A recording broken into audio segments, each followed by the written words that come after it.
Good morning. It has been quite a while since I last vlogged. We have so much to catch up on and I'm really excited to be back. I don't think I picked up my camera since March, since the girls trip, which was the last vlog that I posted, which is crazy. I took a little bit of a break, a sabbatical, but I feel so ready and so excited to be back on YouTube. I can't even tell you how much fun it is to be vlogging again, even though I've only vlogged like a little bit of my morning. It just feels good and I'm excited about it. So anyway, without further ado, we're gonna have a very cozy day today. It's Thursday morning, so I'm gonna go for my run because Thursdays are run days. And then I'm gonna take little Jackson here for a walk. We're pet sitting him right now. He is one of our very close family friends' puppies, and we actually very often get to pet sit him. It's just the best thing ever because we currently like can't have our own pet. I mean, we could, but it would just be really hard with like the traveling and stuff that we do. So anyway, it's really sweet to have Jaxie here for a little while. He's like, come on lady, I'm over this. I'm just gonna sleep until you're ready to take me for a walk. Okay, I'm gonna get on with it and just take you along whatever I get up to today.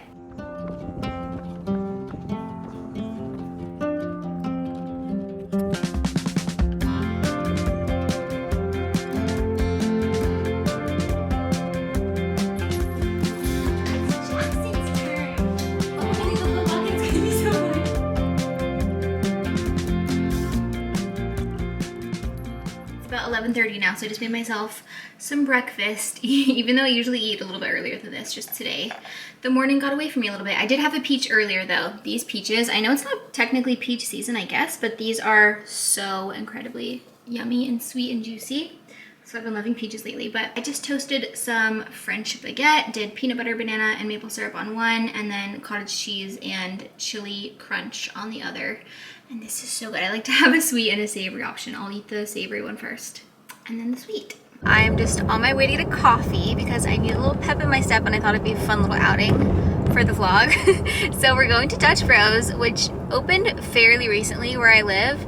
I live in Florida, so I don't even know how many Dutch Bros there are in Florida. We might be the only one. Surely not. Surely there's others. It's very exciting because I think Dutch Bros used to only be like out west in Utah and places like that. So anyway, I haven't tried any of their fall coffees or fall flavors yet at Dutch Bros, so I'm excited to try it out. I've only been there like 2 or 3 times since they opened, because they opened like earlier in the summer, I think.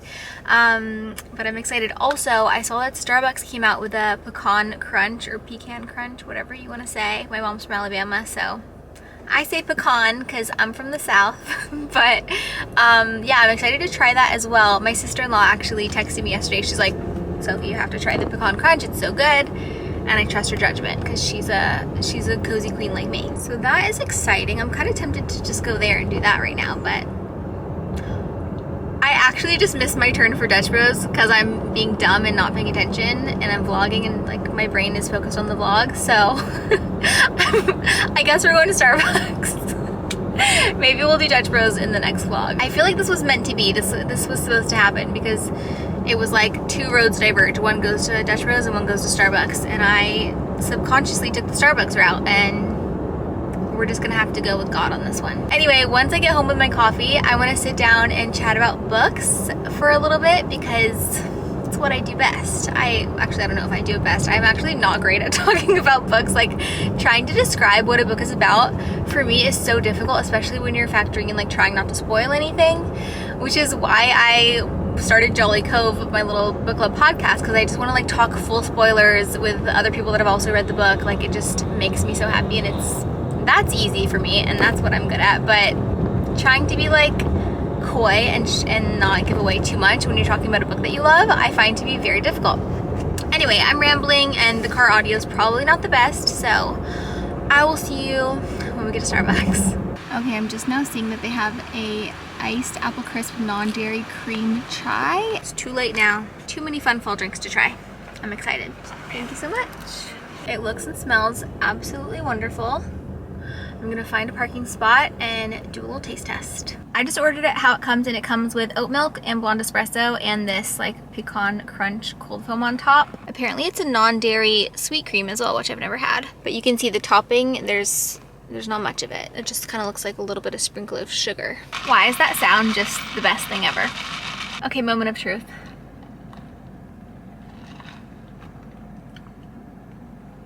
Ooh. That is very good. You can definitely tell that the sweet cream foam stuff on top. I guess it's not foam. It's just like a sweet cream topping. I don't know. Anyway, you can tell that it's not normal. Like it tastes like a non-dairy version of it. Like it's not as like thick or creamy, but it's really good. And the flavor of the pecan is delicious. It's very nutty. I really like that. And it's not overly sweet, which is a big problem I find with Starbucks drinks, that I have to ask for like half the amount of syrup because I can't deal with how sweet they are. And I like sweet stuff, so that's really saying something. Okay, I'm gonna give it a good mix and then try it with a straw and see what we think. But my battery's low, so if this cuts out, I'm so sorry. That's even better once you mix it. Hey Jax. Okay, I just got home and I realized that the living room needs a bit of a zhuzh, and like I need to fluff the couch. I should probably vacuum because I haven't done that in a couple days, and with Jackson here I try to vacuum more often. So I'm gonna do a little fluff and lint roll of this couch, and it's gonna look like a brand new couch when I'm done. It's not like the living room is untidy, like it's actually very tidy, apart from that Jackson's toy over there. It's just that whenever the couch is not fluffed, like freshly fluffed, it just looks so messy, and it makes the whole room look messy because it's such a huge part of the room. I do love this couch. I really do. I have no regrets about buying this couch. It's not the Restoration Hardware Cloud couch, but it's a dupe for it. It's very, very, very similar, but we paid like a fraction of the price for it. So anyway, I do really love it, and I love how big it is, but it's a lot of maintenance to keep it looking good. Not only the fluffing, but also like if I didn't have Folex, hang on, let me go get it. Okay, just went to grab this from the laundry room. I feel like most people know about this, but I only learned about it like when we bought this couch, because I was researching like what actually works to get stains out of things, because I know that we're gonna have to be cleaning this couch often. We are not precious about this couch at all. We like eat on it, drink wine on it, you know, we live life around the couch. It's fine. And obviously spills happen, so Folex is a lifesaver. So I try to do like a spot cleaning of the couch once a month, every 2 months, something like that, whenever I notice that it's looking a little dirty, and it genuinely cleans it right up. 100% erases the stains. I know that sounds like an ad. I wish that it was an ad. I'm obsessed with Folex. It works so good. Also, I was gonna say, our couch covers are removable. So I will like wash them once a year because it's such an effort to take them off. But this really gets us through. So I love it very much. Also, it works on the kitchen counters as well.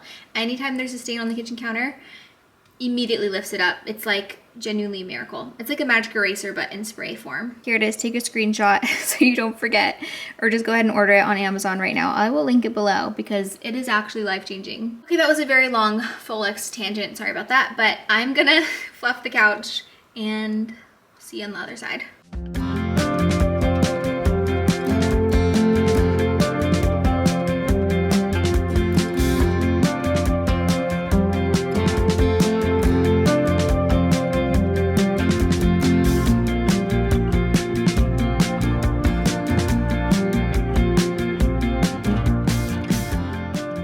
That is an actual workout, but it's done. This candle from Trader Joe's, I don't know if you guys have ever smelt this. I never noticed it before at Trader Joe's, but apparently it's an annual thing that they bring out every fall, the Honeycrisp apple candle. It genuinely scents the whole room without even lighting it. That's how strong it smells, but it's not in a sickly Bath and Body Works kind of way. Like, it just smells good and fresh, and it actually smells clean. It doesn't give you a headache, or at least doesn't give me a headache, and I just love it so much. And it's like $4, $3. It was definitely very inexpensive when you compare it to the other candles that I buy. So yeah, loving this. I purchased 2 immediately as soon as I smelled it at Trader Joe's. I was like, I need more, and now I wish that I bought more because I don't know like how often they are gonna restock. Also, sorry if I look like I'm like in the forest vlogging right now. It's just this little faux olive tree sitting on this new cute little bookcase. Oh, I guess you might be interested in this as well. This is new since I last vlogged. So this whole situation, the mirror and this little bookcase, is all new in our living room, and I think it's so cute. Oh, hang on, this isn't even latched. This was from Target. It was almost half off, which is so amazing, and it might still be available, so I'm definitely gonna link it for you guys if you are looking for something like this. But it's just the perfect size. We've been looking for something for this space for a long time. Like, we knew we wanted a mirror and a little something under it, just to kind of like anchor the room and warm it up with some more like woodsy tones. You can tell I don't know what I'm talking about, but anyway, I just think it looks pretty, and I just like to be surrounded by books, so having another little bookcase here just made sense. I did try to build it by myself to try to like surprise Josh when he got home from work that like I put it together by myself, When I tell you I spent 2 hours trying to put this thing together, and then Josh came home and I like kind of gave up halfway through. I was like, I'm just gonna wait for him because this is not worth it. He comes home and I had put on so many things backwards, upside down, like it was not good. So he literally had to take the whole thing apart and redo everything. So I just wasted a bunch of time and energy, but I tried. And then this mirror, I was so excited to find on Facebook Marketplace. I've been looking for something exactly like this for this space, just like a really big round or oval shaped mirror that was wooden and like had a little bit of character to it. And this one is actually vintage. I think I paid either $50 or $80 for this. I can't quite remember, but I know that it was an incredible deal. So very excited about that. And it's such a good quality mirror. Like there's no warping or weirdness with the glass, which I find like every single mirror that I see like at Target or Home Goods or anywhere, they all have like warping and it's like you're in a fun house or something. Horrible. So I was excited to find this and it's like perfect. So very exciting times. I haven't finished styling this completely. I'd like to maybe add like a nice bougie candle. Obviously the Trader Joe's candle is not the bougie vibe I'm going for. But maybe a nice candle, a little framed picture, something like that. This floating shelf is another addition to our living room. Josh just installed this a couple days ago actually, and I love it so much. I've been wanting this for such a long time, just like the idea of having a floating shelf here with photos printed on it. We're actually, it's not styled currently how we envisioned it. I just put stuff on there just to like see the vibe and make it look a little bit cuter for now. That big piece of art is actually, it goes over there. So now this wall looks really sad and lonely. We're gonna actually move it back soon. But the idea was to print off some art and get it framed and put it up here and just like have a few pieces like overlaid with each other, and then maybe a couple little things like, you know, a plant or candles or whatever. So we'll see how that turns out. I don't know when that's gonna happen. Also, my mom got me these candles. Look, I have a remote control, and look at the texture of them. They're like sweater texture, like a knitted sweater. I was just getting some of the books together to have a little like book chat with you guys, and I saw these three together and I was like, have you seen anything cozier, more spooktacular, more October cozy reads than this little trio of books? It's cute because this is the book I just finished, this is the book I'm currently reading, and this is the book that I'm planning to read next. I just moved that piece of art from the floating shelf to the wall by myself. It wasn't that heavy, but it was a little tricky, so proud of myself for not breaking anything in the process. But anyway, it is time to talk about books. Wait, I forgot my coffee. Hang on. Okay, I've got my coffee, even though it's a lot later. I actually drank about half of it just on the drive home, and then I was like, okay, I want to save this for my little book chat. I popped it in the fridge, and then I actually added some of my own ice to it just now, and it is so ice cold and delicious. It's colder than it was when I got it from Starbucks, and it's so good. I thought it would be fun to share all of the books that I read in September, and then all the books that I want to read in October. So my October TBR and a September reading recap. So we'll start with all the books that I read in September. I read 6 books in September, which I feel like is pretty good for me. As long as I'm reading like at least 1 book a week, I feel like I'm in a good place with my reading life. I don't have physical copies for most of these books because I'm such a big Kindle girl and audiobook girl, so I don't tend to buy a ton of physical books, although you can see that I have quite a few that I've accumulated over the years. That being said, I do have a physical copy of my first September read that we're going to talk about, and that is The Perfect Couple by Ellen Hildebrand. I adored this book. It was actually a reread for me. It's funny, for September and October, I've done 2 rereads, and they're both Jolly Cove picks. I read it, gosh, back in 2020, 2021, a long time ago, and I loved it so much back then. I gave it 5 stars. It was probably the first or second Ellen Hildebrand book I ever read, so it holds a very special place in my heart for that reason. And obviously the Netflix show came out in September, like early September, and that was just very exciting for the Ellen fans, the Ellen Hildebrand community. Hilderbabes is what she calls us. We did actually choose this for our Jolly Cove September book. Since the show was coming out, we felt like it'd be fun to read the book and then talk about the book and the show for the episode, which we did, and is the longest Jolly Cove episode we've ever recorded because we just had so much to say. Like, if you saw the show and read the book, you know there are so many changes, and so yeah, it was fun to just discuss like all of our thoughts and feelings about everything. Sorry, I've been rambling about this book for a while now, and I haven't even told you what it's about, just in case you're not in the Perfect Couple universe like I am and very deeply in right now. It's about a couple who's getting married on Nantucket, of course, because it's an Ellen novel. All of her books are set in Nantucket, most of them. And basically they wake up in the morning and find that the maid of honor is dead. The wedding is obviously canceled, and it It's basically a murder mystery, whodunit type of situation. There's also romance in it. It also feels very literary and just like such beautiful writing. This is some of Ellen's best work in my opinion. I think that's all I'll say because I don't want to spoil anything, and also if you're a big book person, like if you're even watching this, you probably already know a lot about The Perfect Couple. So I'll leave it there. The next book that I read in September was A Man Called Uva by Frederick Bachman. I could cry if I think about it too hard right now. I'll put a picture here because I don't have a physical copy of it yet, but you bet your butt I'm gonna order it because that's one of my new favorite books of all time. Clearly it's a 5-star. I know I'm very late to this party. I feel like most people have read it. It's been on my radar for a long time, but I don't know why I just never picked it up. But since it was available as like a no wait book on the Cloud Library, I thought I would just give it a try because it seemed like a cozy read for autumn. Boy, did that book surprise me. Like, I was so blown away at the beauty of the writing, the development of the characters. Like, it felt so real and raw and beautiful and hilarious. Like, if a book can make me laugh and cry at the same time, I'm sold. That's my favorite kind of book. It just was so good. Uva is...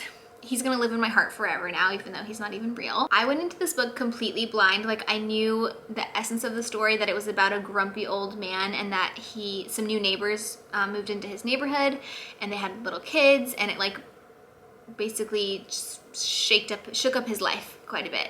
That's all I knew going into the book, and I feel like that's a good place to start. I don't want to tell you any more than that. I hear a lot of people talking about this book as if it's like the saddest book they've ever read, and yes, it will for sure make you cry, but it's also like, I don't love sad, dark books at all, and it wasn't that. It was so funny, so heartfelt, so heartwarming, so beautiful. It made me cry harder than any book has made me cry since I read The Nightingale, which I think I read in like 2018. Just go into it knowing that it's emotional and beautiful and funny and sweet and cozy. I will say it's cozy. The next book I read is Mrs. Quinn's Rise to Fame by Olivia Ford. I feel like this book is a little bit under the radar, and like I hadn't heard that many people talking about it, but it was exactly what I wanted to read. It is the coziest book. It feels like a warm hug or like a delicious cup of like milky, sweet English breakfast tea. It's a very British book. It's set in the English countryside / London, I believe. It's about this precious older woman named Jenny Quinn, who is an avid baker, and she's married to the love of her life. They've had a beautiful marriage.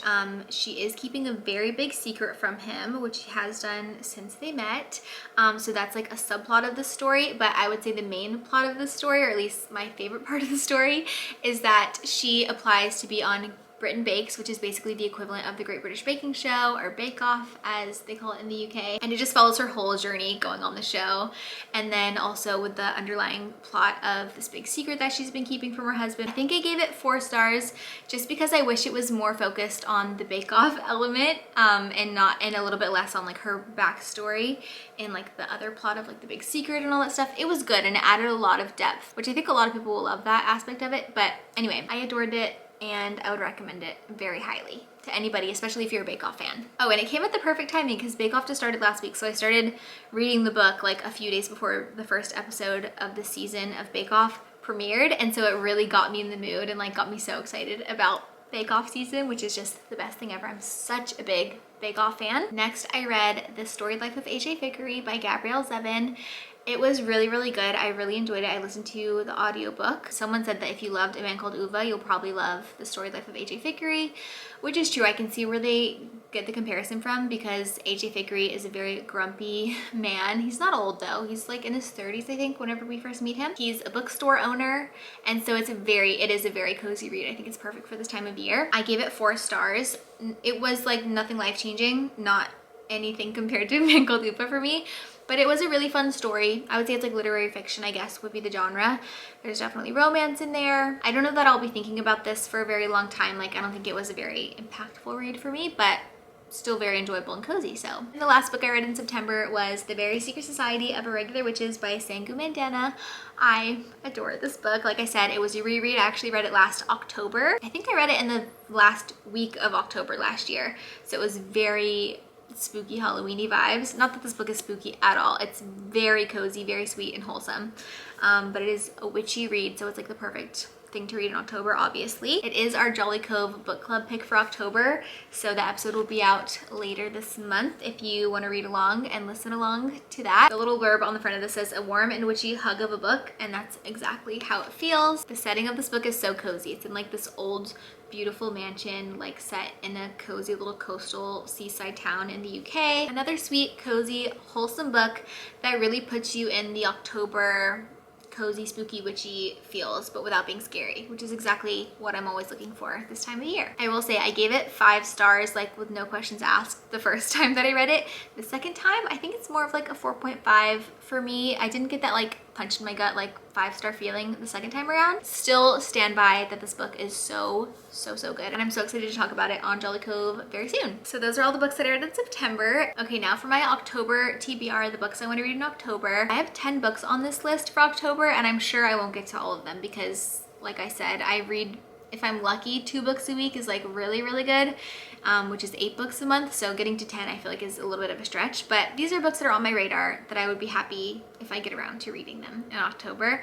There also might be some that pop up that intrigue me and I end up reading something that's not even on this list. That happens a lot to me. Also, I want to put at the top of this list the Pumpkin Spice Cafe, which was actually on my September TBR, and I started it in September, but I'm almost done with it. It's October 3rd, and I've been reading it the first couple days of October.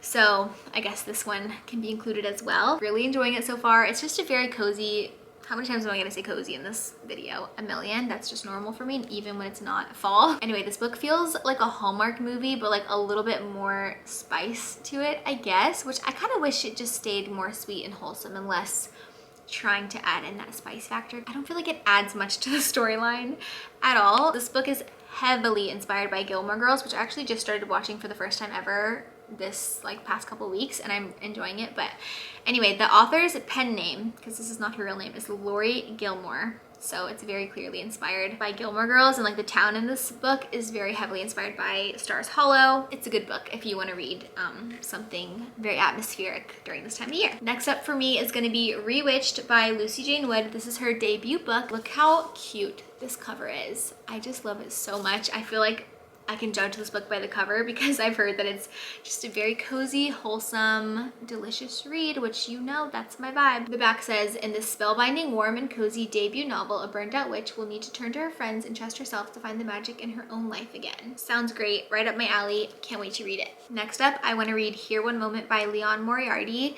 I think this is more of like a psychological thriller type of book, I think. I'm actually not totally sure, but the premise sounded very interesting. Apparently there's a lady on the plane who is called the Death Lady in this book, which sounds very spooky, but she tells everybody on the airplane how and when they're going to die. And that's really all I know about the book. I just thought that was a really interesting premise, and I saw an interview with Leon Moriarty talking about this book, and I love her. She's so funny and cool, and I want to read her book. I also want to read The Unmaking of June Farrow by Adrienne Young. I've just been hearing a lot about this, and everything I hear has been amazing, except for one friend that I have on Goodreads gave it 2 stars, which is a little concerning, but for the most part, everything I've heard has been like very glowing, like it was their new favorite book of all time type of stuff. So I'm really excited about it. I do believe it's historical fantasy, which Divine Rivals was historical fantasy, and it's one of my favorite books ever. Okay, I take back the historical part. It is a fantasy. I don't think it's a historical fantasy. I do have another historical fantasy on my list though, which I think is why I got it confused, and that is A Song to Drown Rivers by Anne Liang. That is a historical fantasy that I'm excited about. So there we go. 2 birds with 1 stone there. Next I have Beartown by Frederick Bachman. Like I said, after reading A Man Called Uva, I want to read all of his books. I'm so excited that I have a bunch of them to read. I think it's all set in the winter. I know there's a hockey element to them. I really don't know much about it, which is how I like to go into books, pretty blind. So anyway, I've heard incredible things about Beartown. It's a 3-book series, and I can't wait to dive in. Next, I want to read Wild Eyes by Elsie Silver. This is the second book in, I don't know what the series is called, but it's a series of hers that the first book was called Wild Love, and this one's called Wild Eyes. I really liked Wild Love. I just find her books to be, they're romances, and I find them to be just like really great banter, really, they're very steamy, but the connection with the characters just feels very real, and they're just fun. They're like funny, lighthearted, they're rom-com-y, and I believe this one has the celebrity regular person trope in it, which I really like, so I'm excited for that. Next, I have Cinnamon Bun Bookstore by Lori Gilmore. That's the same author that did The Pumpkin Spice Cafe, and again, I'm really enjoying this, and so I feel like if I have the bandwidth to read another cozy fall book like this month, then that is going to be really exciting for me. Okay, I only have 2 books left on this TBR.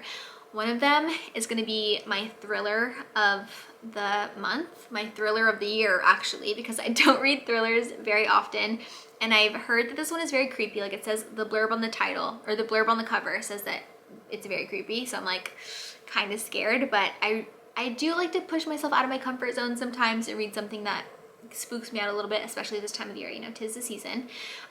So the book is called I Need You to Read This by Jessa Maxwell, and I want to read it because I read her previous book, The Golden Spoon, a couple years ago, and that is more of a cozy mystery, not very spooky at all. I really liked her last book, so I feel like I'm gonna like this one, and the premise of it, I know it's supposed to be a creepy book, but the premise of it does sound quite cozy. It's about an advice columnist who her predecessor gets murdered, and I don't really know. That's all I know about it, but sounds good. It's set in New York City in the fall. I do believe it's set in the fall. And you know I love New York in the fall, so I think it's gonna be really good. Also, I will say The Golden Spoon is another book that I would highly recommend reading in the autumn. It's also a Bake Off inspired book, but it's like if there was a murder mystery, if there was a murder in the Bake Off tent, it's that, but it's like murder mystery, trying to figure out who did it, and it's just such a funny, quirky cast of characters. It's not scary at all, it's just like a cozy mystery, but the ambiance is very like spooky and autumnal in my opinion, so I loved it. Okay, the last book on my TBR is The Chateau by Jacqueline Goldis, and I'm really excited about it. My friend SG had it on her radar, has had it on her radar for a while, and we said we were gonna read it together in October, like during spooky season, so I'm really excited about that. I think it's like a girly, cozy mysteries. Maybe it's not cozy, maybe it's just like downright spooky. I'm not actually totally sure. I think it's about a group of girls who go to France for a trip, and like some spooky stuff goes down. So that's all I think that I know about the book, because like I said, don't really know much. Okay, that is my October TBR, and all the books are in September. I hope that you guys enjoyed this very long bookish chat. I didn't expect for me to be talking for this long in this little segment of the vlog, but I really enjoyed it, and I'm so excited to have so many books that I'm excited to read this month. Please let me know if you've read any of the books that I talked about for my September recap or that are on my October TBR. Let me know what you thought about them. There's nothing I like more than to talk about books, so please leave a comment and let me know what you've read, what you loved, if you didn't love them. I've been talking for so long and I'm starting to get a little bit of a headache. I need to get started on dinner soon. I'm gonna make this like Greek meatballs with couscous. I don't know, I found this recipe on Instagram and it looked really delicious, and I have all the ingredients for it, so I'm gonna make that tonight. And then I think I'm gonna cook here, and then we're gonna bring it over to my mom's house and have dinner with her over there. I'll keep vlogging for the rest of the day. Okay, it's only like 10 minutes later now, but this headache has really progressed to the point where I don't know if I can make dinner with this bad of a headache. So it's like migraine levels getting there, which is really annoying. I do find that anytime I run and I get really overheated like this, like several hours later in the day, I will get a headache, and it's very annoying, and I always forget. Anyway, I came to the bedroom so I could just chill out, lay in bed and watch something, and it reminded me to give you another little life house update, is that we put a TV in our bedroom. As long as we've been married, we've never had a TV in our bedroom before, but the last few months, for some reason, I've just been really yearning for it, like waking up in the morning, putting on like the show or the movie that we couldn't finish last night. Like there's something so cozy and nice about that for the weekend, so we wouldn't really necessarily do that during the weekdays, I don't think. It's only been up on the wall for like 2 days now, and it's life-changing. I love it so much. Every morning I wake up, even on the weekdays, and put on, like you saw this morning, I forgot I vlogged like a little cute cozy morning montage. I'll put on like a little fall ambiance on the TV. It feels so cozy in here. I'll have that on while I'm reading my Bible and doing like, you know, having my coffee in bed in the morning. It's just very nice. Very nice. I'm loving it. But anyway, because I have this big headache, I thought I would just lay down for a minute and put on Bake Off. There's only 1 episode up so far for this season at the time that I'm filming this. I think tomorrow is the new episode, which I'm excited about. It's every Friday. But I thought it would just be a nice little background thing. I might close my eyes. We'll see if I fall asleep, but it's just There's nothing cozier than Bake Off in the background. I just love it so much. Anytime there's a new episode, I watch it. Like, I'm locked in watching every single minute of it. But then it's also so nice to just have like a background show after you've already seen it. Like a rewatch background show. Okay, I'm talking too much and my headache's getting worse and I need to shut up so I can relax and try to make this headache go away so that I can make dinner and go enjoy a little evening at my mom's house. I did call her and let her know like my head hurts really bad and I'm not sure how I'll be feeling later, and she's like, no problem, you can just come over tomorrow if you want to, whatever. So we will see how the night unfolds, but yeah, for now I'm just gonna have a little rest. Okay, just one more thing while we're here. This TV cabinet, I don't know if you saw it in any other clips yet, but we just got this on Facebook Marketplace for 50 bucks. And I thought it would be a fun little like refurbish project. We're probably gonna do this project this weekend. We haven't had time yet, but it's been at the house for like a week or two now. It was sitting like in the back wall of our living room for the longest time, and it was just bugging me so much, just like being there as an eyesore. But then when we got the TV, I was like, this is actually perfect to put it right here in our bedroom just for now, because it just gives like a semblance of something in our bedroom for the TV to be above. It's not the ugliest thing I've ever seen. It's not our style, but not that anyone asked or cares. But the plan with this is to take the glass doors off and then add a shelf in there. There is supposed to be a shelf, but it's just missing because who knows why, but it's missing a shelf. And then also we'll cover up those holes in the back. So there will be at least 2 rows, maybe 3 rows of shelves and with books in them. And I think that'll look really cute and cozy with the doors off. And then we'll leave the other 2 doors on, but we'll change the knobs to be like cuter little knobs. And then we're either gonna like sand it down and restain it or just paint it a different color. I haven't decided yet. I'm thinking it'd be really pretty, like a really nice cream color. Neither of us know a whole lot about like refurbishing wood, so we're learning, and I think it's like a fun little project to do together on the weekend. So we're gonna do our best to try to make it look cute, and then if we like it enough, we'll keep it, and if we don't think it fits our space, then we'll sell it. But anyway, that's the story of this little random TV stand that doesn't match any of our other furniture in our bedroom. Okay, I'm finally pressing play on Bake Off, and I'm gonna have a little rest. This is nice, a nice little afternoon siesta. Hopefully the next time I talk to you, my headache will be gone and I will be cooking a delicious dinner.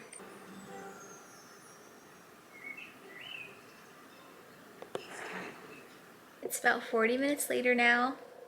My headache is feeling so much better. It's not 100% gone, but it's like 75% better, I would say. I did get up and close all the blinds earlier because the light was not helping my headache. I also got up and got some goldfish because my stomach was also feeling a little funny. Like sometimes when I get a bad headache, I also get nauseous at the same time. I don't know what that is, but I feel like every time I get nauseous, if I eat something, I feel better. So I ate some pretzel and regular goldfish, like pretzel goldfish and regular goldfish, and perked me right up. Let me tell you, I feel so much better. Also, the joy of having this TV in our bedroom cannot be overstated. I'm so happy with it. It makes me feel like I'm at a hotel because like the only time I have a TV in my room is when we're at a hotel room. Anyway, very grateful that I'm feeling so much better. I'm actually gonna go and start on dinner now since I feel good enough. And then we'll probably head over to Mom soon. I was just looking up the recipe on my phone to make sure that I have everything I need and that it's not gonna take too long. And it says it's gonna take 40 minutes or less. We will see about that. I find that the timing on recipes are always so underestimated because I'm just not very... Jackson's running around if you can hear that. I'm not the most efficient in the kitchen, but you know, I do my best. So anyway, this is what we are making tonight. It's herby Greek chicken meatballs, but we're gonna do turkey instead of chicken because I only have ground turkey. I don't have ground chicken. I think I'm actually gonna time myself, like start a timer as soon as I start cooking and see if I can make it in 40 minutes or see how long it takes me.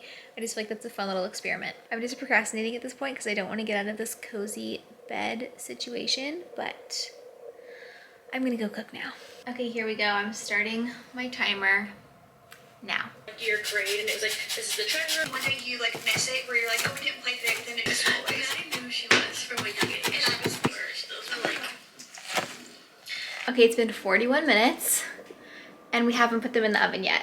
But they apparently only take 12 to 15 minutes to cook in the oven, and I need to make the couscous while these are in the oven. So I'm only like 15 minutes behind at the current moment, but it did take a solid 40 minutes to get all the ingredients mixed and rolled into meatballs. Sorry if this is grossing you out. They're definitely not the roundest or most nicely shaped meatballs, but this was the best I could do. They're just like really sticky and hard to form into balls. But I'm hoping they still cook the same and taste really good. Wish them luck. Couscous is done. I'm just mixing in the dill and lemon. Time check. It's been 1 hour and 8 minutes. So much for the 40-minute recipe. The meatballs are still in the oven. It's been like almost, I think it's been over 20 minutes that they've been in, and they still do not look even close to being done. Anyway, just wanted to give that update. I will let you know when I'm officially done and the official time stamp. Okay, we're gonna check the temperature on these because they don't look done. Oh, they're very, very done. I guess I'm not used to looking at turkey meat. It says like 165 is safe, and these are all at like 200 degrees. So good. I think we're just not used to looking at turkey meat. To try, let me just check some of the big ones. Because like meatballs are usually dark. I think what could have been done was maybe like rotating them a little bit. Ooh, yeah. Oh, why does the recipe not tell you to do that? How long was that cooked for? That would have been so nice. These were in for like 20 minutes or more. I will say this food thermometer is one of the best things we've ever bought for our kitchen. It just gives me so much peace of mind as someone who was a little bit weird about cooking meat because I was vegetarian for so many years. I get a little nervous about cooking meat and like it not being 100% done. So helpful. Maybe that's normal. Maybe everyone has this, but it changed my life when I got it. Okay, I want to do a little meatball taste test real quick because I can't wait. Ooh, it looks good in the middle.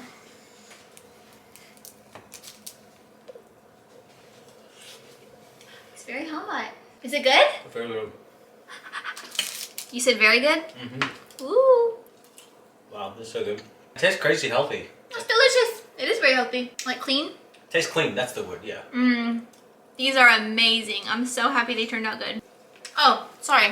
Okay, this is the final time, 1 hour and 17 minutes and 34 seconds. I would probably shave off 2 or 3 minutes because these have been out here cooling a little bit. It took me about half an hour longer than the recipe said, but that's okay. I'm actually pretty slow and not the most efficient person in the kitchen like I mentioned earlier.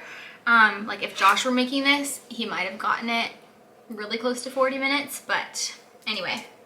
I'm so excited with how it turned out. It was totally worth it. Totally worth it. And I would definitely make these again. And I'm really excited to eat them. So I'm gonna plate them up and we're gonna have some meatballs and couscous. I wish I had a little side salad. This recipe actually has like a little cucumber salad that goes with it and it looks so good, but I forgot to get cucumbers and so we're not doing that, but we're gonna have it on couscous. Okay, we've got them plated up. It's not the most gorgeous meal I've ever made, but it's gonna be delicious. By the way, I forgot to mention earlier, we decided to stay home tonight instead of going to my mom's because it just got so late, like after my little break that I had to take for my headache to go away. And then I started cooking and I was like, yeah, we can still come. But then I called her as I was putting, or she called me as I was putting the meatballs in the oven. And she was like, don't worry about it, it's too late, just come over tomorrow. So we're gonna do dinner with her tomorrow night. We have plenty of leftovers, so maybe we'll either have this for lunch or we can even bring it over tomorrow night, who knows. Anyway, gonna eat this now and watch a show. I think we're gonna watch Nobody Wants This, which is a new Netflix show that looks so good and the episodes are short, which I love.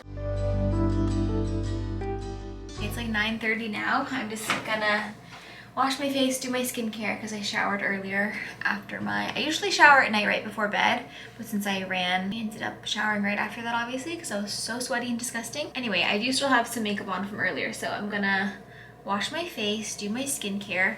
Oh my gosh, that show, Nobody Wants This, we were belly laughing. It was so freaking funny and just so well written and so cute. We really enjoyed it and I almost wanted to watch a 4th episode, but I was like, no, we have to savor it because there's only 10 episodes. Gonna do my skincare now. I thought I would show you what I've been using lately. I've actually been using this for years and years and years, and I've like switched it up here and there, but I always come back to this. It's the best cleanser ever. It's the Youth to the People Kale and Green Tea Spinach Vitamins Superfood Cleanser. It's quite the mouthful. And you just need a little bit. I do it in my hands. I mean, you guys know how to wash your face. I feel like this cleanser is so good and it gets all my makeup off. Like it really does get like 99.9% of the makeup off. And then I use the Rhode Glazing Milk. I really like this stuff. I like everything that I've ever tried from Rhode. I feel like it's just such a good, simple skincare brand. And this just makes my skin feel so hydrated, and I think it's supposed to help the rest of the products that you put on soak in better. I will say I've been struggling with this like redness on my chin for years. It will not go away. It's so annoying. I think it's perioral dermatitis from my self-diagnosing Googling, which I went to a dermatologist and she said, yeah, it might be that. She gave me some cream. It didn't work. And I just like I just can't deal with going back to the dermatologist again. Hate going to the dermatologist. I just haven't found one that I like, and the one that I went to last time gave me this cream that doesn't work, and then I called to see if she could like prescribe me another cream, and they said she doesn't work there anymore, and I would have to make a whole new appointment and see a whole new person, and I was just like, ugh, can't be bothered. So we're gonna deal with this red chin for a little while longer. It's kind of always there, but lately it's definitely been a little bit more irritated and red, and I don't know why exactly. It might be because I'm, not to brag, working out a lot more recently, and I think that genuinely maybe just like being sweaty more often, that's disgusting, might have something to do with it. Let me know if you have any tips. If you've dealt with perioral dermatitis or know anyone that has, if you have any tips and tricks, please let me know, because it's been like this literally since 2020. I've had red chin syndrome. The next step that I do is the Estee Lauder Advanced Night Repair Serum. This stuff is so good. I've also used it for years. I'm very loyal to skincare when I find stuff that I love and that works. I just use it and use it and use it and use it. Every time I run out of this and I go like a week or two without using it, I feel like I can tell a difference. I don't know if that's placebo. I don't think it is. I think it's legit. I can tell a difference and my skin doesn't look as good. Oh, by the way, I did put on this Youth to the People Dream eye cream. Forgot to tell you what I was doing. I literally just used up the rest of it. It's completely gone at this point. But now that I run out of this, I'm gonna go back to using the Estee Lauder Advanced Night Repair Eye Serum, Eye Supercharge Complex. I'm almost out of this one as well. Sad days, I need to buy a new eye cream soon. And then for moisturizer, I've been using the Rhode Barrier Restore Cream. I'm getting low on this as well. I feel like this is very rich and soothing and nourishing for my skin. Oh, I love the way that it feels. Okay, I'm gonna take my earrings out, put my pajamas on, and get in bed, get cozy with my Kindle. Jackson's over there snoozing already. He looks so cute. I've got my comfy PJs on, and I've got my Kindle, my pumpkin spice book. I'm very excited to read this for the next like half hour or so until I fall asleep. But today was so good. I'm so happy to be back on YouTube. It feels really, really nice to be vlogging again. I hope that you guys enjoyed coming along this little day of my life. If you've made it this far, thank you so much for watching. I would love to know what you'd like to see in my vlogs going forward. If you like cozy, like homey content like this. I do have a couple fun videos planned for this month already, but let me know what you want to see. What's your favorite kind of content to see from me? Anyway, hope you've had or are having a very beautiful day, and I will see you in another vlog very soon.